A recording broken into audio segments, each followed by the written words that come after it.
ஒரே ஒரு குவாலிபிகேஷன் தான் உங்ககிட்ட இருந்து எதிர்பார்க்கிறார். நீ அப்படி வாழ இப்படி வாழலாம் சொல்ல, என்னைய விட்டு விலகாம என்னையவே அடிச்சுக்கிட்டு சார்ந்துக்கிட்டு என்னானாலும் உள்ள வரியான்னு கவனிச்சுக்கிட்டே இருக்கிறாரு.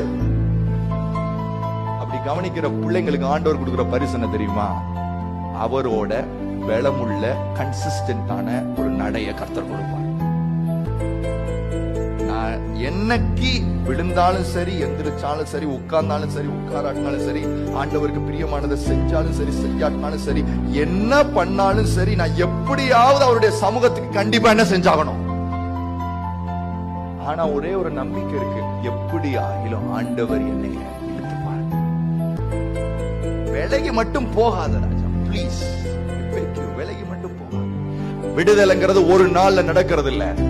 விழுந்தாலும் சரி, எந்திரிச்சாலும் சரி, உட்கார்ந்தாலும் சரி, படுத்தாலும் சரி, தப்பு செஞ்சாலும் சரி, சரியாட்டினாலும் சரி, நான் நல்லா வாழ்ந்தாலும் சரி, யோக்கியமா இருந்தாலும் சரி, யோக்கியம் இல்லாம இருந்தாலும் சரி, முதல்ல ஆண்டவர் உன் வாழ்க்கையை ஸ்டெபிலைஸ் பண்றதுக்கு முன்னாடி, பரிசுத்தத்திலும் நீதியிலும் நீ நடக்கிறதுக்கு முன்னாடி, உன்னை ஒரு கன்சிஸ்டன்டா ஒரு வாக்குக்குள்ள கொண்டு வர்றதுக்கு முன்னாடி, ஆண்டவர் அவர் பக்கத்துல உன்னை ஒட்டி வைக்கிறத முதல்ல பார்ப்பார்.